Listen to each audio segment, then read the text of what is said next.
La música de las palabras. Vamos a hablar de la musicalidad, de las diferentes maneras, ¿no?, que hay de acercarse a la escritura, que no hay una sola receta, no hay una sola manera. Y está el ejemplo de Haruki Murakami, que es un escritor muy leído, con mucho éxito editorial, Tokyo Blues, Crónica del pájaro que da cuerda al mundo, Kafka en la orilla, un ganador de muchos premios, un japonés que según ha contado en una nota que yo guardo, que salió hace unos años y que, bueno, tengo en mi archivito, que contó que él vivió, nunca se le ocurrió hasta los 29 años ser novelista. Además de ser un éxito editorial, ha ganado varios de los premios más importantes de literatura que existen en la actualidad, de narrativa. Ha escrito novela, ha escrito cuento, ha escrito ensayo. En esa nota él cuenta que hasta los 29 años nunca se le había pasado por la cabeza escribir, digamos, profesionalmente. Lo que fue desde muy chico es lector, y lector, digamos, un lector consecuente. Había leído mucho Dostoyevsky, mucho Kafka, mucho Balzac. Es decir, tenía como sabía idiomas, tenía una cultura general bastante vasta. Pero nada le hacía suponer a él que él iba a poder escribir ficción, que en realidad también le pasa muchas veces esto a los grandes lectores, cuando empiezan por los genios, cuando empiezan por los tipos que escribieron, como Balzac, por ejemplo, una obra tan enorme, tan intensa, Dostoyevsky, bueno, Kafka. Bueno, le pasa a muchos estudiantes de letras también, que aprenden y leen obras tan geniales que después sienten que ellos no van a poder dar la talla para que cualquier historia que se les ocurra a ellos es una cuestión absolutamente menor que no vale la pena ni empezar. Sí, es increíble cómo a veces lo que parece que te acerca te aleja, ¿no?, de tu objetivo. Entonces, Murakami era un lector muy consecuente, pero para él era un hobby, y para ganarse la vida siempre había gustado la música, y mucha música, porque ahí, recién cuando vos comentabas al principio que había un libro sobre esto del jazz, no, lo que hay es un libro que él publicó. Él tuvo durante varios años conversaciones con Seiji Ozawa, que es el director de la Filarmónica de Boston, y se ve que también le gusta la música clásica, y además hace conexiones permanentes entre la música y la literatura, y ese libro tiene que ver con las conversaciones con Ozawa, pero son básicamente conexiones entre literatura y música clásica. El primer amor de Murakami fue un jazz, a tal punto que su primer emprendimiento fue poner en Tokio un club de jazz, donde servían minutas, donde servían con la mujer, que servían cosas muy ligeras y muy fáciles, más tragos que comida, porque en realidad la idea del bar era tenerlo abierto para, durante los fines de semana, llevar grupos de jazz a tocar en vivo al bar. Era lo que más lo entusiasmaba de ese laburo. Él cuenta que cuando tenía 15 años, y esta fue como la iniciación de su fascinación con algo que ahora vamos a ver qué es del jazz, que es lo que lo atrajo inmediatamente. A los 15 años, en Kobe, que es donde él vivía, fue a tocar una banda de jazz en la que integraba, entre otros, Wayne Shorter, el de Weather Report. Y Murakami deliró, lo atravesó escuchar a Wayne Shorter. Y ahí decidió que ahí empezó a nacer la idea del bar que tuvo después. Incluso cuenta que cuando ya era un escritor famoso, vivía en Estados Unidos, había ganado premios, etcétera, estando en un bar con un amigo, le estaba contando esta misma historia, de que su descubrimiento del jazz había sido a través de Wayne Shorter, y el amigo le dijo, ¿querés hablar con él? Y sacó el celular y lo puso al habla con Wayne Shorter, y que Murakami vivió como una especie de epifanía, de poder escuchar la voz del tipo que lo había impulsado y que de alguna manera le había determinado la vida, porque poner ese club de jazz le había permitido al jovencísimo Murakami seguir aprendiendo jazz, y después, cuando empezó a escribir, se dio cuenta de que en su literatura todo lo que aplicaba, todas las innovaciones, todo lo que, digamos, todo el material que parecía autodidacta que aplicaba, tenía que ver con las conclusiones que él había sacado de escuchar jazz, ¿no? La manera más simple de entender esto que estoy diciendo es tal como lo cuenta él, y es una explicación muy hermosa. Él había estudiado piano de chico, podía leer música, es decir, no era alguien que no entendía una partitura, pero tampoco se le había pasado nunca por la cabeza ser un músico de nada, ni clásico, ni de jazz profesional. Tanto en la lectura como en la escucha, él siempre se había sentido el destinatario y no el emisor, ¿no? Y hay un paso vital, creo yo, en dejar de ser el emisor, el receptor, y ser el emisor, en decidirse uno a emitir ese mensaje y que otro sea el que lo reciba. Entonces, él decía, esta frase de esta nota, de este reportaje genial, él decía, en mi cabeza, no obstante, sí sentía a menudo que había algo parecido a una música propia que circulaba alrededor de un impulso rico y poderoso.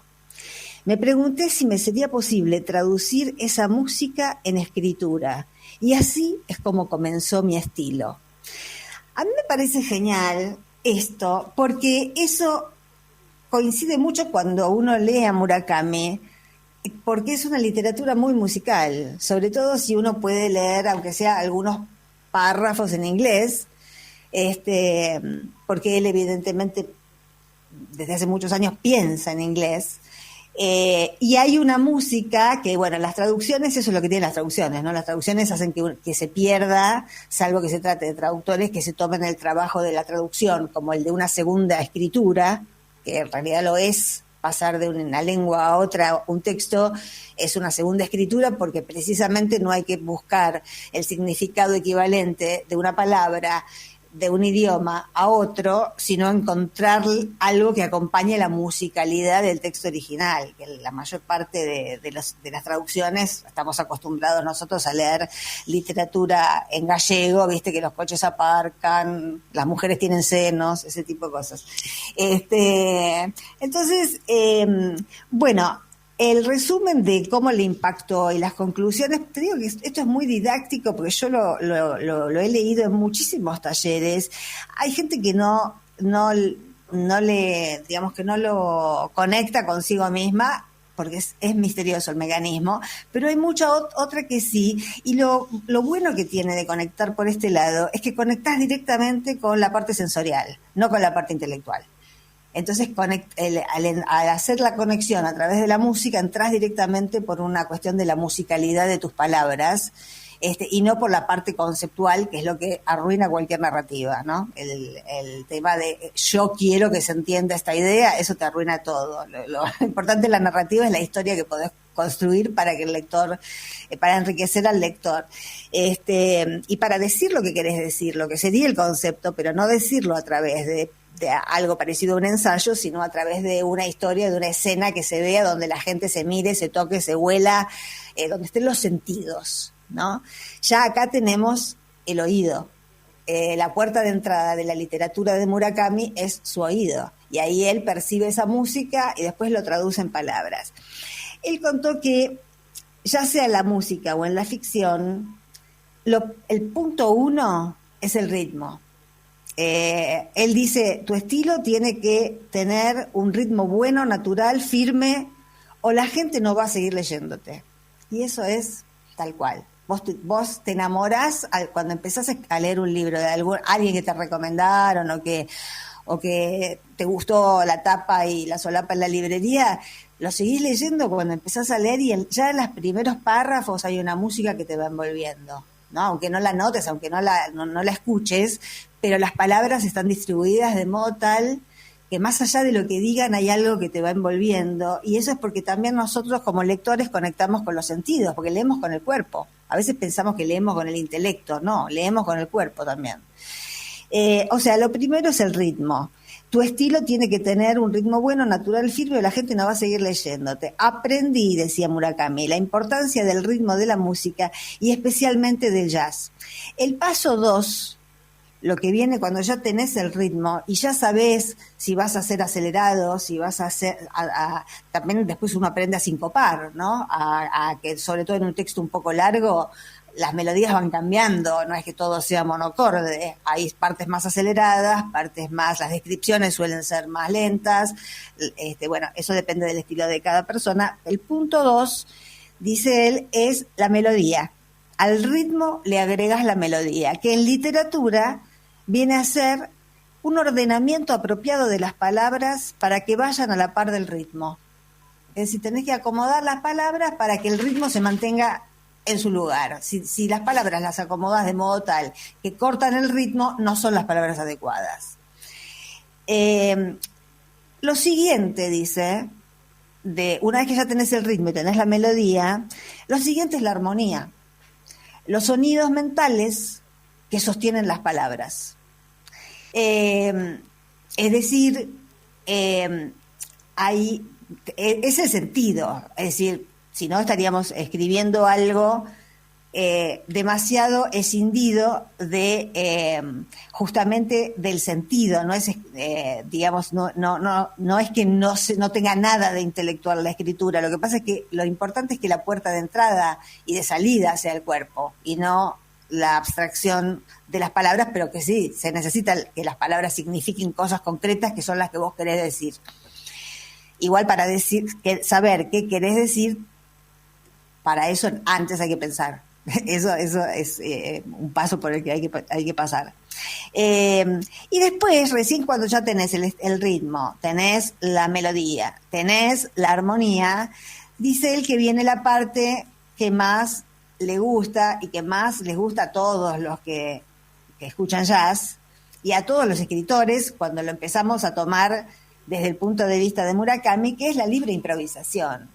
En música, en jazz ya sabemos lo que es la libre improvisación. Es cuando ya hay un marco, ya hay una estructura, algo que contiene, está el ritmo, está la melodía, está la armonía, y ahí los tipos, es la zapada, digamos, los tipos se largan a generar sonidos que entren dentro de eso que ya generaron, pero que son libres, y donde me imagino yo, que no tengo ninguna experiencia musical, debe ser un poco epifánico poder soltarse, estar desatado, no atarse a algo que alguien escribió antes y poder acompañar eso que ya está en el ambiente y que es ritmo, melodía y armonía, ¿no?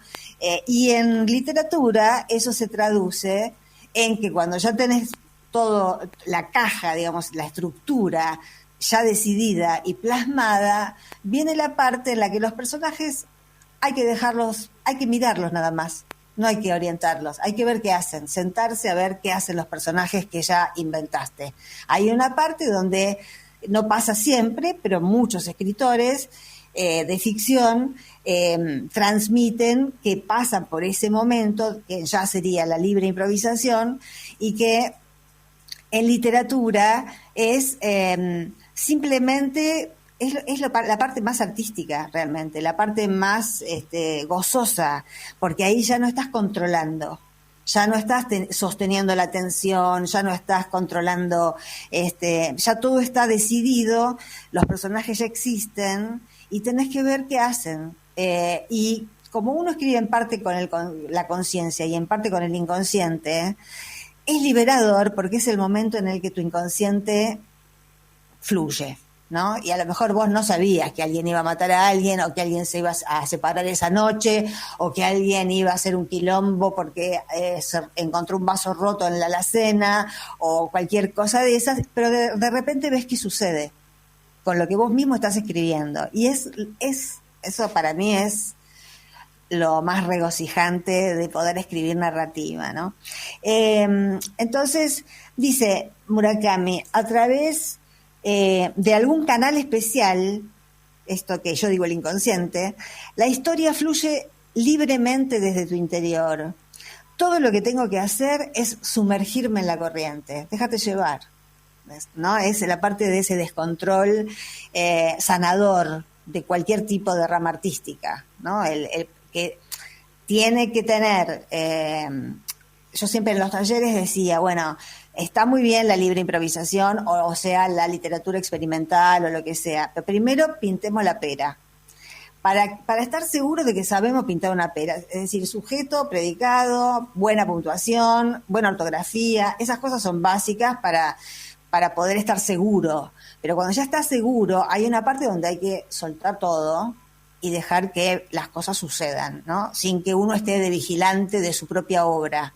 Eso está buenísimo, no ser ya el vigilante de tu propia obra. Porque si no está el periodismo para ser todo el tiempo consciente de lo que uno está diciendo. La gracia de la narrativa es que podés descontrolar, y eso es lo que te da satisfacción. Entonces, finalmente, lo que dice Murakami es todo lo que sé acerca de escribir, entonces lo aprendí de la música. Sonará paradójico, pero si yo no hubiera estado tan obsesionado con la música, podría no haberme convertido nunca en novelista. Incluso ahora, casi 30 años después, sigo aprendiendo mucho sobre la escritura de la buena música. Y dice, mi estilo está tan profundamente influido por los riffs salvajes de Charlie Parker, digamos, como por la prosa elegantemente fluida de Francis Scott Fitzgerald.